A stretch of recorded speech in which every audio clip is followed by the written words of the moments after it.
Tá gravando, tá? Começou a gravar agora.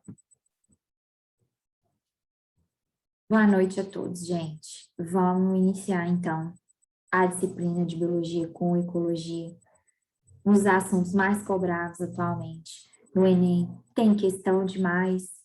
São aqui 84 slides de muita diversão, porque Ecologia é um assunto muito bom, é um assunto gostoso, é um assunto leve, vocês vão gostar bastante. Só confirmem para mim se tá gravando, que aí eu vou começar, beleza?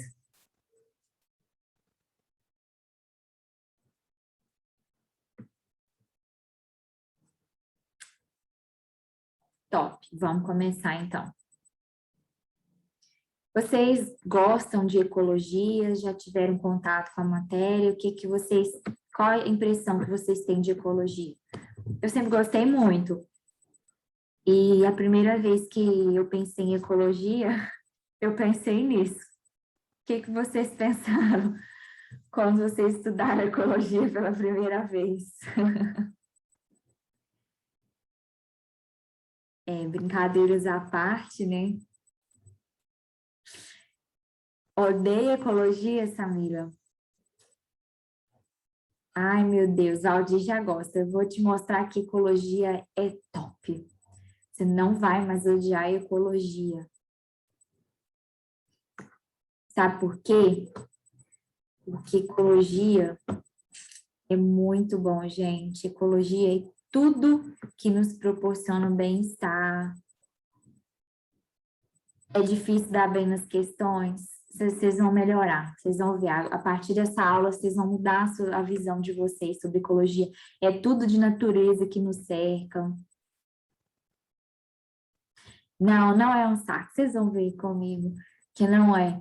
É tudo de bom ecologia, gente. E é essencial a gente deixar o nosso olhar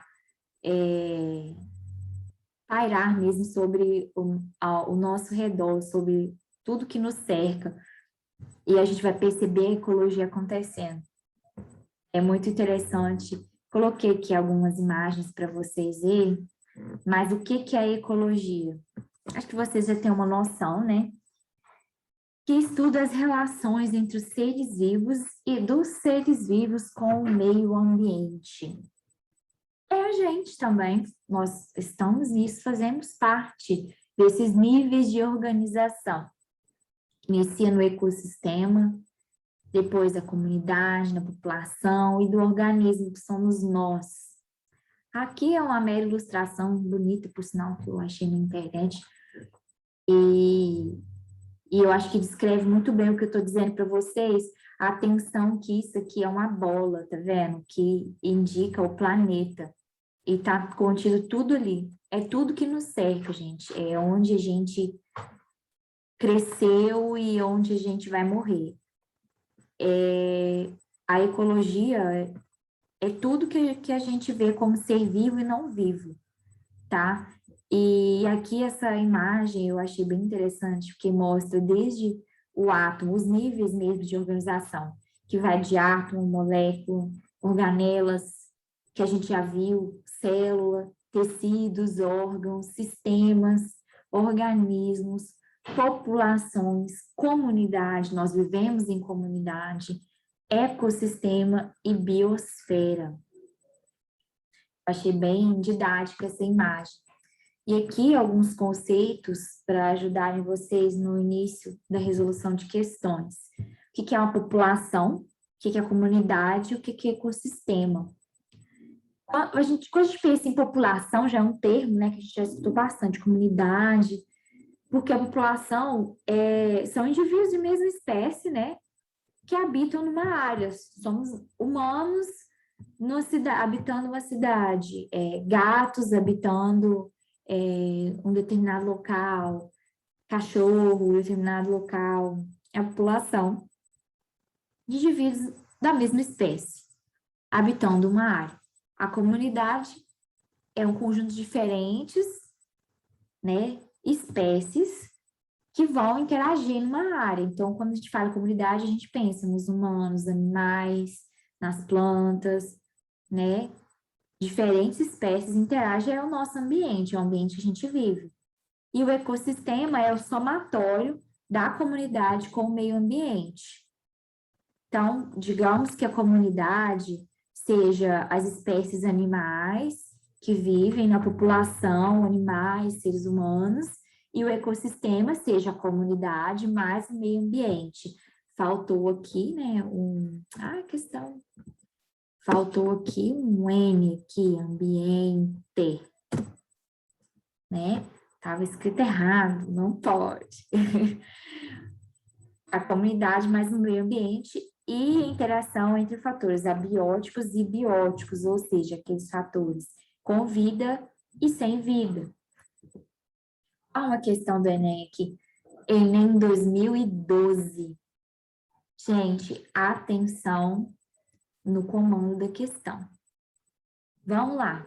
O menor tamanduá do mundo é solitário e tem hábitos noturnos, passa o dia repousando. Olha que vida boa!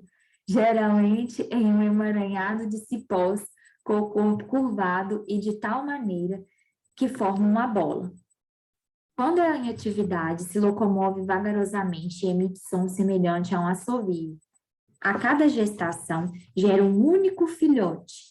A cria é deixada em uma árvore à noite e é amamentada pela mãe até que tem idade para procurar alimento. As fêmeas adultas têm territórios grandes e o território de um macho inclui o de várias fêmeas. Olha só que absurdo. O que significa que ele tem sempre diversas pretendentes à disposição para namorar. Essa descrição sobre o tamanduá diz respeito ao seu... O que estão falando ali sobre o tamanduá? Estão falando lá do modo de vida dele, né? Como que ele dorme, como que ele vive, como quem ele se relaciona, sobre os filhos, reprodução. A Samira acha que é D. Alguém quer falar mais o que acha? Samira acha que é o nicho ecológico. O que vocês acham? Vou dar a resposta.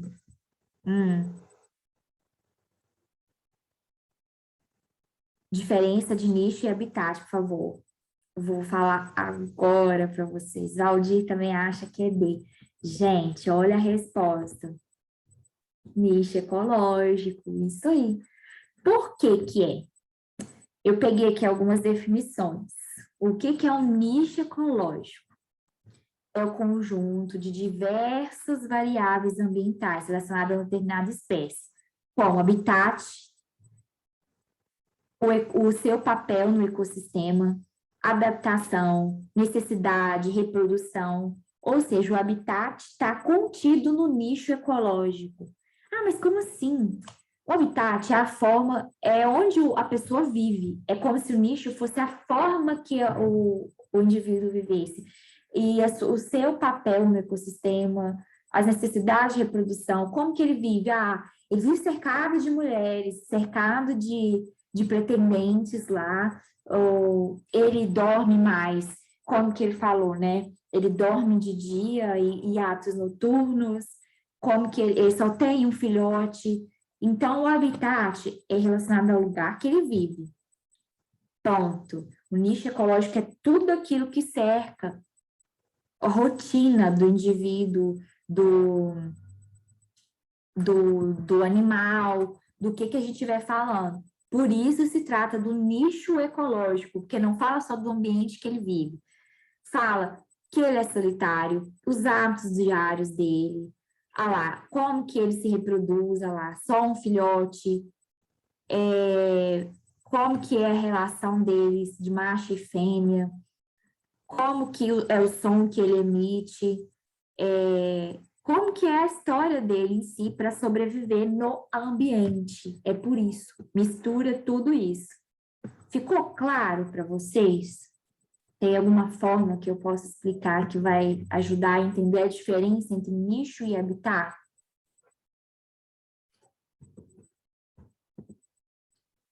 Uma outra definição que eu coloquei aqui, biótopo ou ecótopo, peguei no Wikipédia, gente, para ficar bem nicho para vocês isso. que ó, é uma região que apresenta regularidade nas condições ambientais, nas populações animais e vegetais. Corresponde à menor parcela de um habitat que é possível medir geograficamente. Vocês vão ver alguns termos, e aí vocês podem me perguntar, tá? Com relação a esses nomes diferentes, assim, biótopo, ecótopo. À medida que vocês forem aprofundando nas questões, vocês vão entender o sentido. Mas realmente, Samira, é confuso, mas vamos tentar ver, à medida que a gente faz as questões, as imagens que eu vou colocar. A primeira imagem, ela não dá tanto, né, para sanar as dúvidas, mas eu acredito que as próximas vão ajudar. Mas olha aqui, olha, a descrição fala sobre os hábitos de vida do tamanduá, sua relação com o ambiente, com os outros de sua espécie. Trata-se do nicho ecológico. Porque o que é nicho? É o conjunto de condições e recursos que permite uma espécie sobreviver no ambiente. Eu sei que eu já tive dúvidas sobre isso, então eu coloquei mais uma vez. Então, é o tudo que permite a sobrevivência no local. Depende dos outros ao redor, depende do ambiente ao redor, não depende só do local, que é o habitat. Podemos dizer que ele representa o papel ecológico de um indivíduo no ecossistema. O habitat não representa o papel de um indivíduo. Qual que é o papel de vocês no ecossistema? Vocês nascem, crescem, reproduzem, envelhecem, morrem, mas só isso? Não. Vocês se relacionam, vocês têm uma relação com o meio em que vive, com a natureza. O que você quis dizer só do nicho, ô André? Você pode me explicar melhor?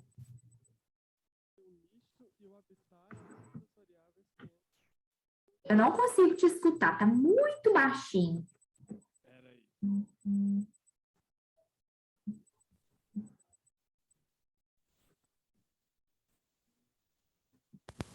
É que tem o nicho e o habitat é uma das variáveis para que entra nesse nicho, né? Nesse nicho ecológico. Sim, o habitat tá contido, tá dentro do nicho, porque o habitat é o meio onde o animal vive, onde a gente vive. Então, aqui fala, que ele fica aqui, ó, quer ver, ó, vou achar para vocês aqui. Nos emaranhados de cipós, é o habitat dele, ó.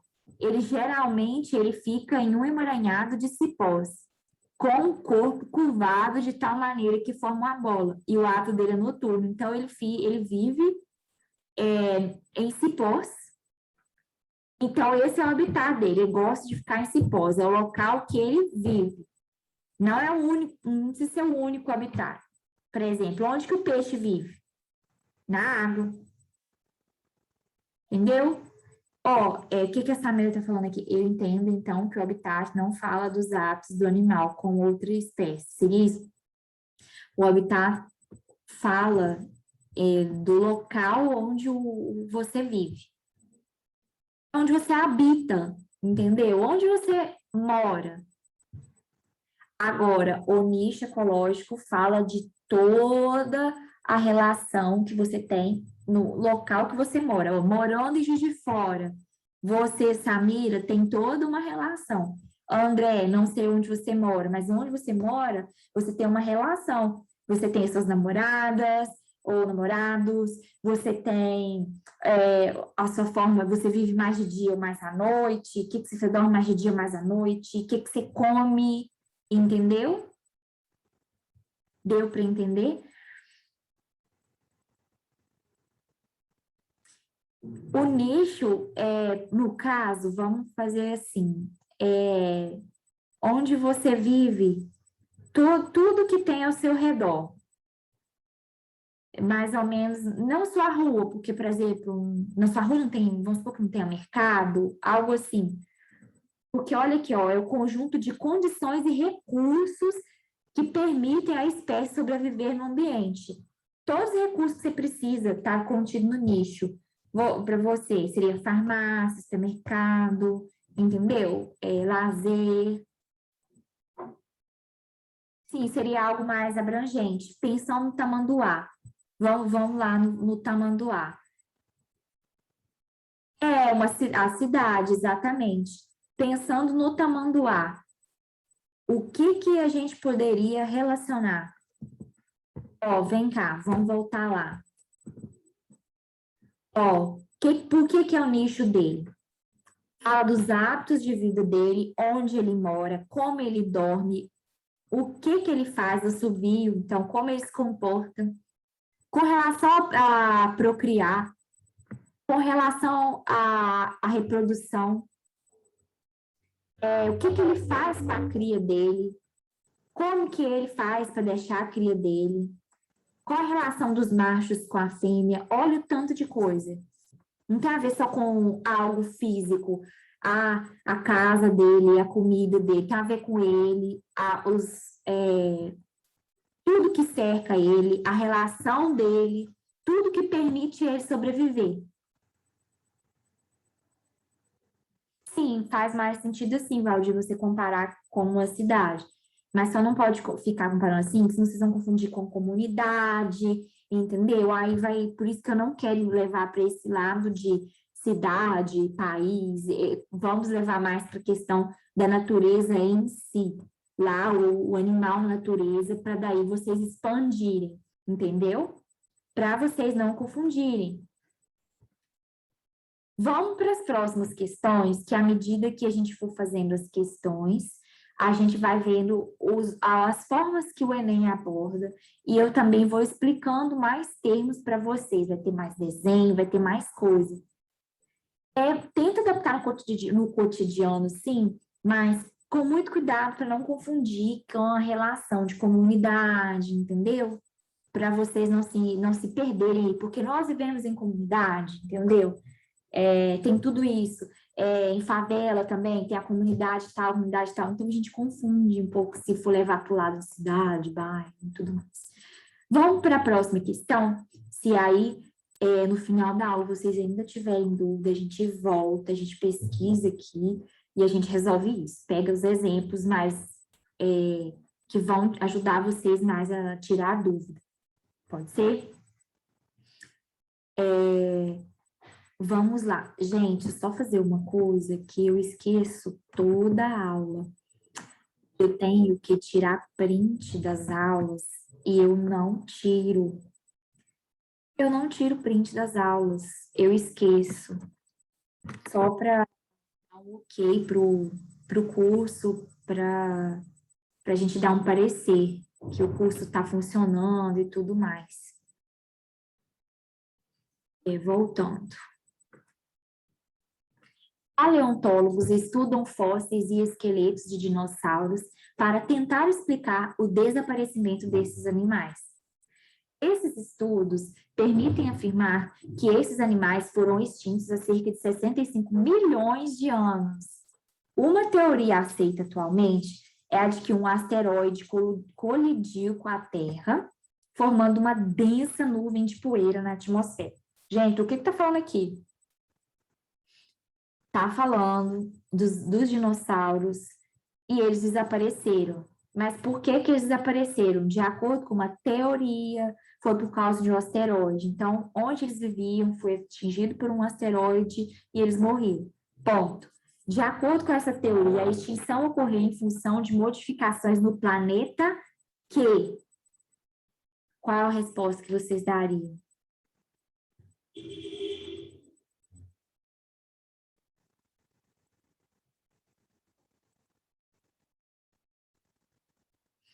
Estão em dúvida entre B e C? Quer ver? Vou ver se eu ajudo vocês. Ó, desestabilizaram o relógio biológico dos animais. Reduziram a penetração de luz solar até a superfície da Terra, interferindo no fluxo energético das teias tróficas. Causaram uma série de intoxicação nos animais, provocando bioacumulação de partículas de poeira. Resultaram na sedimentação das partículas de poeira. O que ele está pedindo?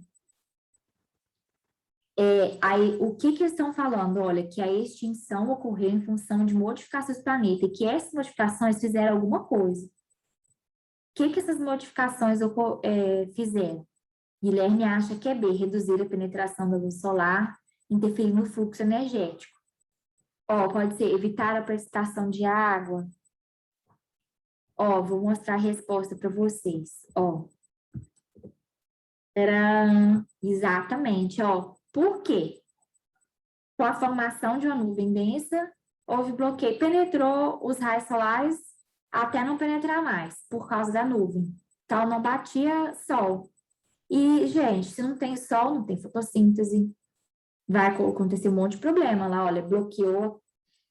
Esse bloqueio é que retorna a redução da fotossíntese nas plantas, né? Implicou na redução da disponibilidade de alimentos, oxigênio, alimento. Esses animais começaram a morrer e depois os carnívoros sofreram em virtude também da falta de alimento. Gente, a reação em cadeia. Morre planta, morre o bicho que come planta. Se morre o bicho que come planta, vai morrer também o bicho que come o bicho. Falei assim, bem embolado, mas é para vocês entenderem, ó. As plantas, quem come planta, se não tiver planta, vai morrer. E é sempre, tá todos ligados em uma teia, que nem ele falou ali, ó. Com isso, os animais começaram a morrer, depois os carnívoros sofreram em virtude da falta de alimento, ocasionando não só um desequilíbrio na teia trófica desses animais, como também sua extinção. Por que que é uma teia? O que que vocês entendem como teia? Vamos pensar numa teia de aranha, porque faz todo sentido. Como que é uma teia de aranha? É emaranhado, tudo junto, não é? Esse fio liga esse, que liga esse. Gente, é isso. É isso que é a teia. Quer ver, ó? Deixa eu ver. Vou mostrar aqui para vocês. Olha aqui. Não sei se aumentou. Tentei dar um zoom aqui para vocês verem. Olha que tanto de coisa. Junta produtor com consumidor primário, secundário, terciário. Porque tá tudo ligado. A gente precisa de cada coisinha. Cada animal que ajuda a planta a disseminar a semente dela em outros locais, cada animal que come a planta, que para outro animal poder comer ele, para a gente poder comer o outro animal. Tudo está ligado numa teia. Por isso que a resposta seria essa. Tudo bem? Vou passar para a próxima.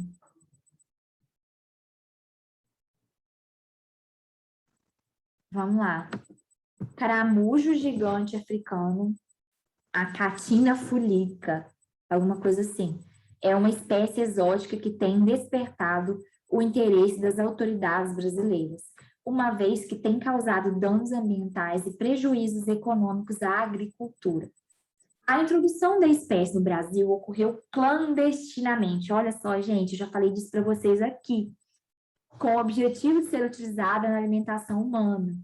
Porém, o molusco teve pouca aceitação no comércio de alimentos, o que resultou em abandono e liberação intencional das criaturas por vários produtores. Por ser uma espécie herbívora generalista, alimenta-se de mais de 500 espécies diferentes de vegetais. Com grande capacidade reprodutiva, tornou-se uma praga agrícola de difícil erradicação. Associada a isso, e a ausência de predadores naturais, fez com que ocorresse um crescimento descontrolado da população. Olha o que está perguntando. O desequilíbrio da cadeia alimentar observado foi causado pelo aumento da densidade populacional de... Gente, o que que o caramujo era? Era consumidor terciário, primário, secundário? O que que ele era? Respondam aí para mim.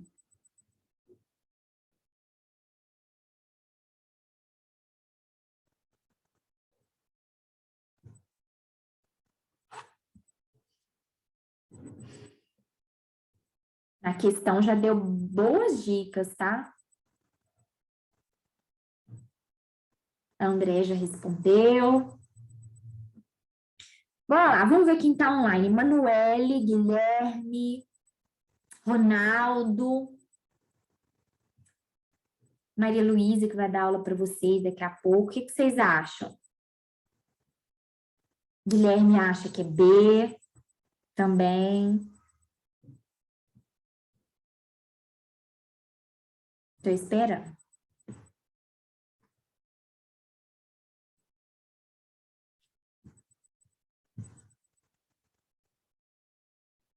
Bora lá? Também acha que é B? Pois é, exatamente. Ah lá, certíssimo. Gente, lembrando que esse Enem é o PPL. Já chamei a atenção de vocês para fazerem esse Enem, porque vale a pena, muita gente deixa de fazê-lo.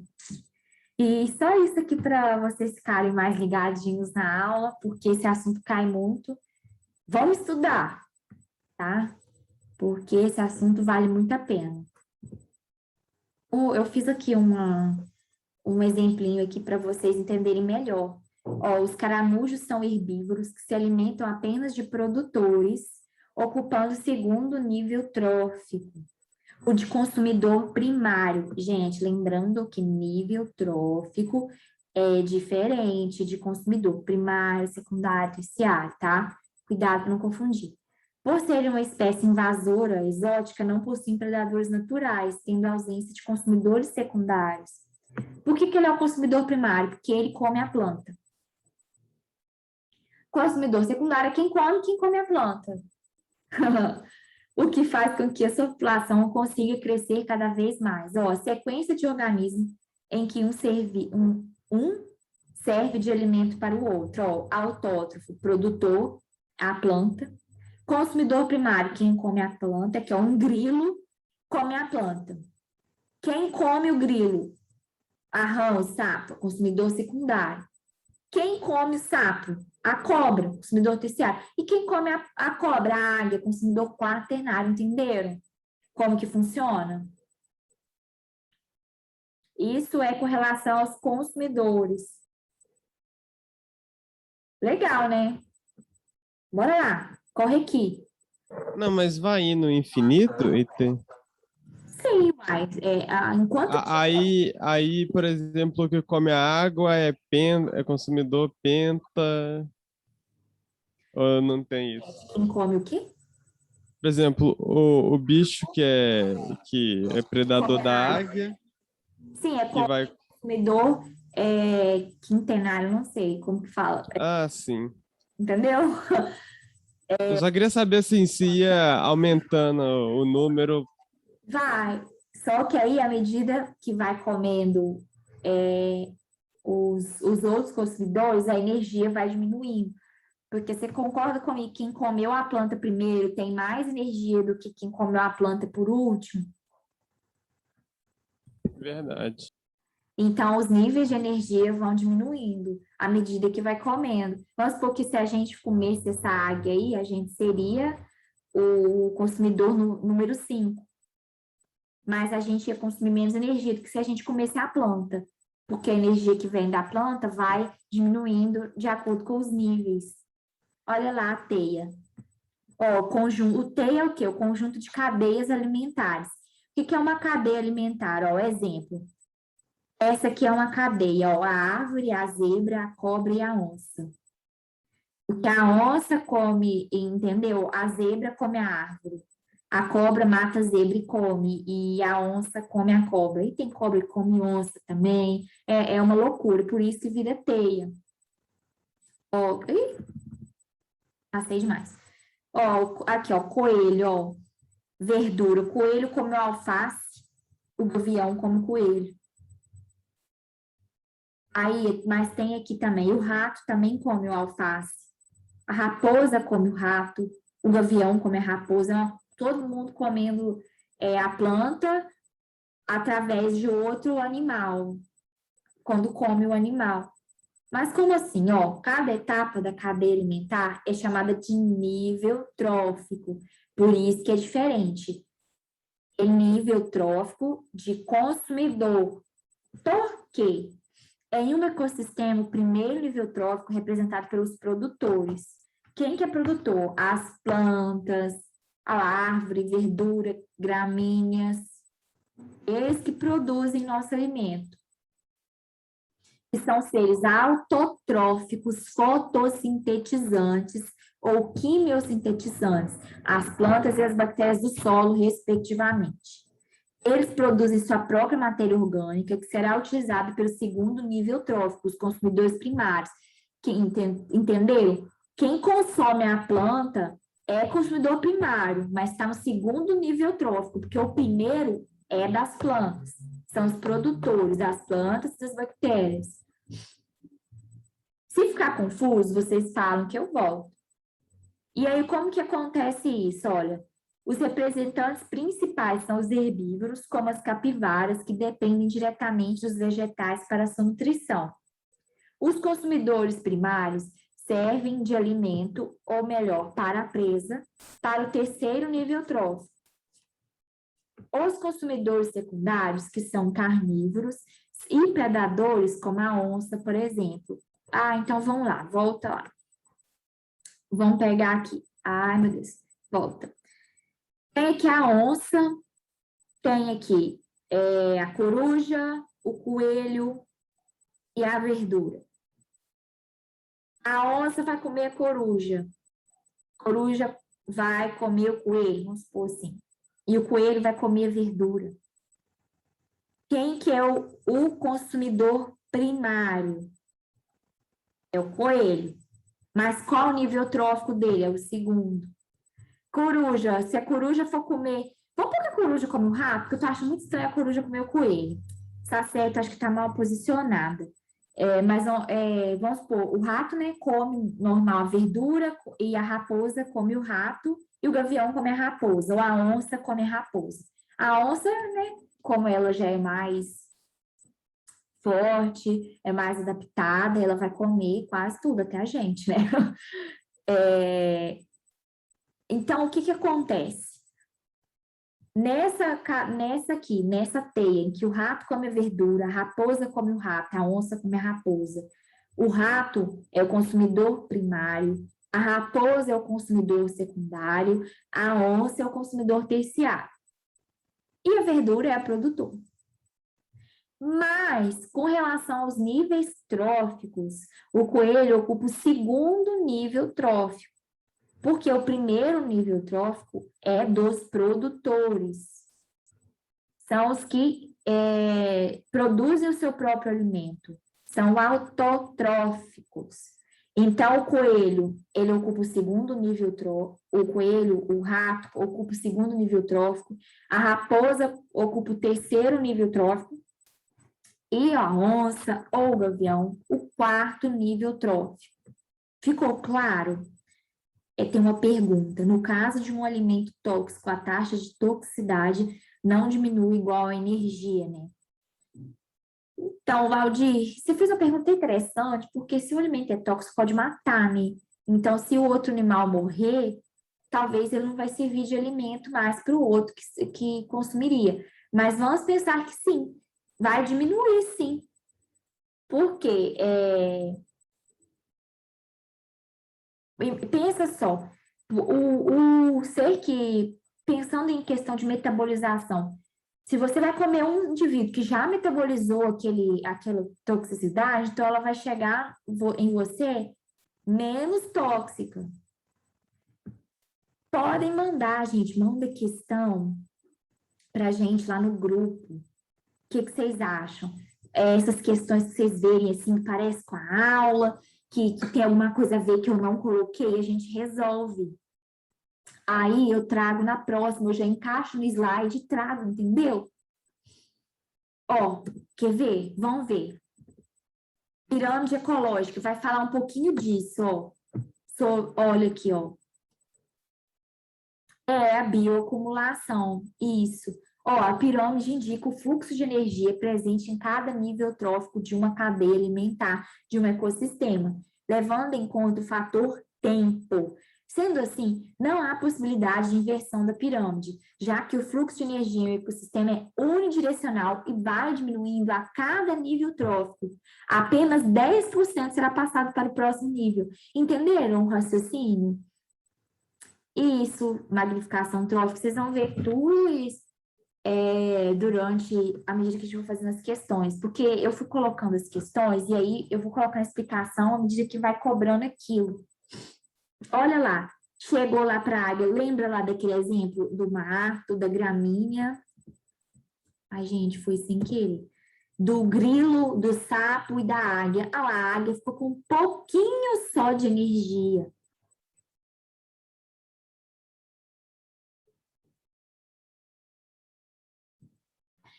Ou a energia diminui, metais pesados, tóxicos, são acumuladores no organismo. Eu vou olhar isso, eu realmente não lembro de metal, essa questão de metal tóxico e tudo mais. Eu vou pesquisar isso e trago para vocês na próxima aula. Porque com relação à energia, realmente diminui. Agora, com relação a metais, eu não lembro. Ah, você estava perguntando de metais, né, Valdir? Entendi agora. Ah, tá. Uhum. Deixa eu ver aqui. Entendi. Ah, então vocês devem ter feito a mesma questão. Se bobear, tem até essa questão aqui. Vamos ver. Faz bem tempo que eu fiz esses slides para vocês, foi na quarentena. Então, pode ser. Tem alguma coisa assim mesmo. Eu vou olhar e trago com certeza para vocês, tá? Ó, vamos nessa aqui, esse Enem cancelado 2009. Suponha que o chefe de departamento de administração de uma empresa tenha feito um discurso defendendo a ideia de que os funcionários deveriam cuidar do meio ambiente no espaço da empresa. Um dos funcionários levantou-se e comentou que o conceito de meio ambiente não era claro o suficiente para se falar sobre esse assunto naquele lugar. Considerando que o chefe do departamento de administração entende que a empresa é parte do meio ambiente, a definição que mais se aproxima dessa concepção é...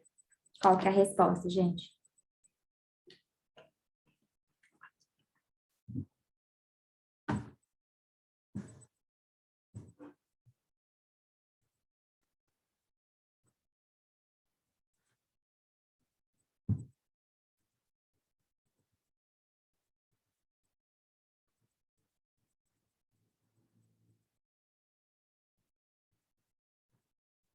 Vocês já pode mudar? Vocês já responderam?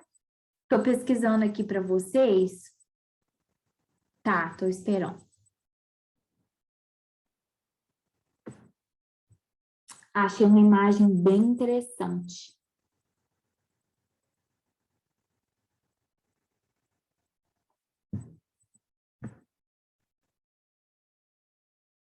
Estou esperando. É que eu quero pegar no Google para vocês essa imagem, mas eu não sei se eu consigo pegar e vocês verem. Vou esperar vocês responderem.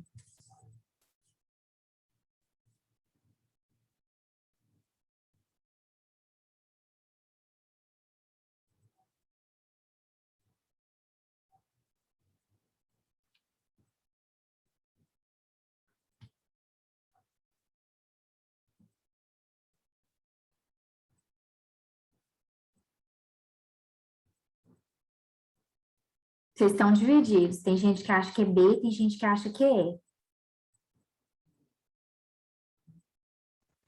Vamos ver, ó.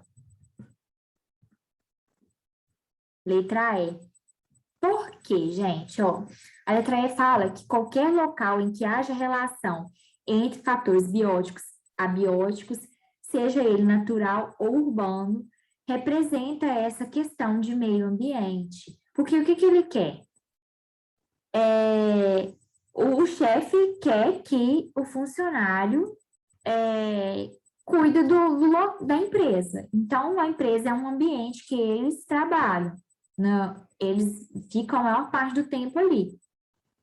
E eles querem saber sobre o conceito de meio ambiente. Para vocês, o que é o meio ambiente? O meio ambiente não tem água, não tem planta, não tem animal, vegetal, tem tudo no meio ambiente, não é verdade?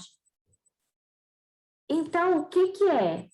Considerando-se que o chefe do departamento de administração entende que a empresa é parte do meio ambiente, porque a empresa não é todo o meio ambiente. O que aproxima mais de definição de meio ambiente com relação a isso que o chefe falou?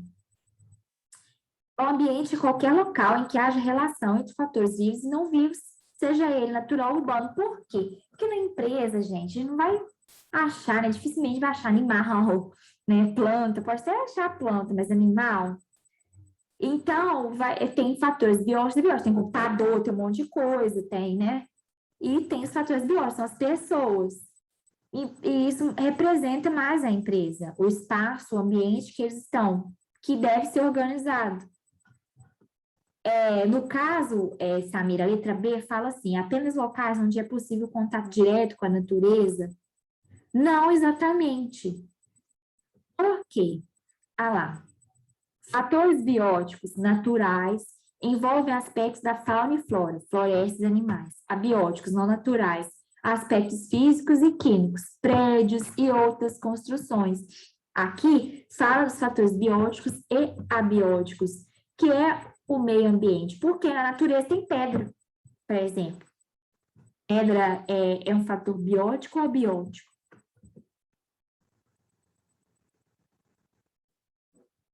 Vamos lá, então. Próxima questão. Antes disso, eu queria... Ai, gente, eu queria saber se eu consigo... eu olhei aqui para vocês. É isso mesmo, eu achei um slide muito interessante. Eu vou tentar anexar ele na próxima aula. É porque eu não sei se vocês conseguem ver minha tela. Eu fazendo um monte de coisa, pegando memes para vocês. Vocês conseguem ver minha tela do Google? Não, se você estiver usando o Google, não dá para ver, não. Pois é que eu queria mostrar para vocês. Mas, ó, é o seguinte. Com relação aos metais pesados, aquilo que a gente tinha conversado. É isso que a Samira falou mesmo. Gente, muito tempo, a gente esquece como é ruim, a gente esquece os detalhes. O que que fala? Fala que quando você come, por exemplo, ingere um metal pesado na natureza, aí que eu lembrei de peixe. Quando você come um peixe, por exemplo, que estava numa água, que, por exemplo, teve derramamento de petróleo e tudo mais, aí isso vai acumulando. É diferente da energia que você vai ter comendo aquele peixe. Por quê? O que acontece? Pelo que eu entendi, você vai acumulando porque o peixe não consegue fazer nada com aquilo. A energia ele usa, certo? Por exemplo, a energia que o peixe obtém comendo a alga, ele usa parte dessa energia. Agora, o metal pesado, ele não vai usar. Por mais que ele tente metabolizar, ele não vai conseguir. Porque quando, acho que foi o Valdir me perguntou, ele falou de alguma toxina, então eu pensei em várias toxinas, por exemplo, se você comer uma aranha, por exemplo, tem bicho que vai comer a aranha, ela tem toxina e para ele não vai fazer mal, vai metabolizar e pronto, entendeu? Agora, com relação, pensando em metais pesados, faz sentido, é isso mesmo. Chama magnificação trófica. Eu vou adicionar esse slide na próxima aula, e aí a gente trabalha, eu vou procurar a questão do Enem sobre isso. E aí, se não tiver, eu vou procurar de outros vestibulares, e aí a gente coloca para a gente trabalhar mais essa questão. Vamos lá, última questão que o nosso tempo já está curto. 2016. Os ecossistemas degradados por intensa atividade agrícola apresentam geralmente diminuição de sua estabilidade. Nesse contexto, o uso integrado de árvores aos sistemas agrícolas, sistemas agroflorestais, pode cumprir um papel inovador ao buscar a aceleração do processo sucessional e, ao mesmo tempo, uma produção escalonada e diversificada. Gente, o que estão querendo? A estratégia de conciliação entre recuperação ambiental e produção agrícola, pois é uma estratégia. Qual que é a estratégia? Essa é uma estratégia de conciliação, recuperação ambiental e produção agrícola. Pois, por quê? Tendo em vista a estratégia que eles falaram aqui, ela funciona como recuperação. Por quê? Tentem absorver os principais tópicos da pergunta para vocês não se perderem. André, fala um pouquinho mais alto. Não, abriu sem querer, estava lendo as questões. Tá.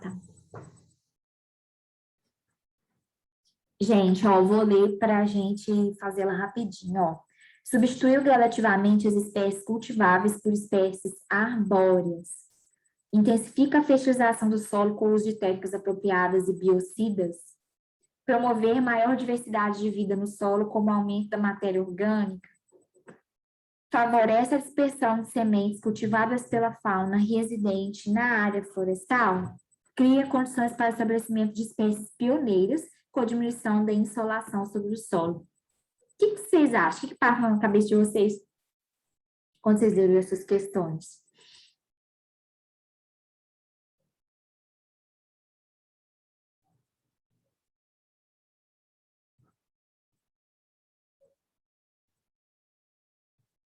A André acha que é a letra E. Vocês sabem o conceito de espécies pioneiras?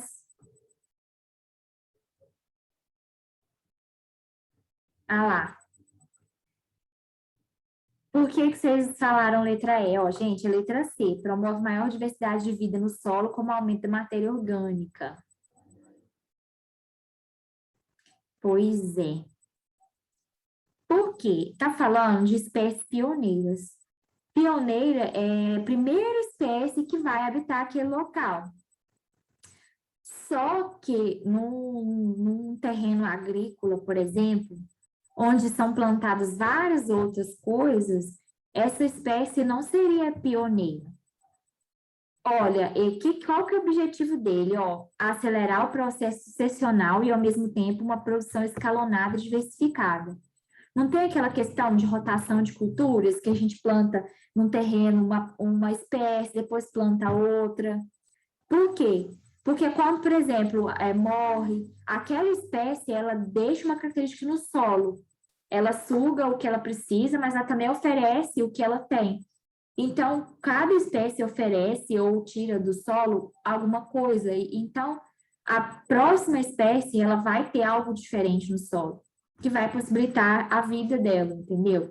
Olha, sistemas agroflorestais aumentam a matéria orgânica do solo e, consequentemente, aumentam a diversidade da fauna associada à serrapilheira, foliço, bem como aceleram a ciclagem de nutrientes.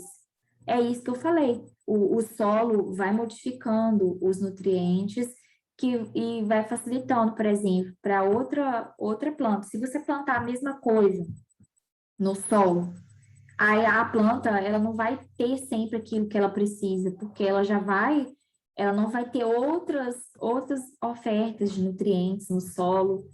É mais ou menos isso. Como a gente está acabando nosso tempo, a Maria já está aí, eu vou liberar vocês. Semana que vem a gente continua essa discussão, tá? Só aqui para lembrar vocês, para ter força para estudar, tá, gente? Tudo bem? Vamos despedir aqui de vocês. Dá lugar para a Maria. A gente se vê. Tá faltando? Tenha força, André. Eu também estou precisando de força. Todo mundo, vamos estudar muito, tá, gente? Nossa, eu também estou precisando, viu? Tô na correria aqui. Pois é, Maria, tá difícil, né? Mas Nossa, nem fala. força para todo mundo. Boa aula para vocês. Maria, boa aula, tá? Obrigada.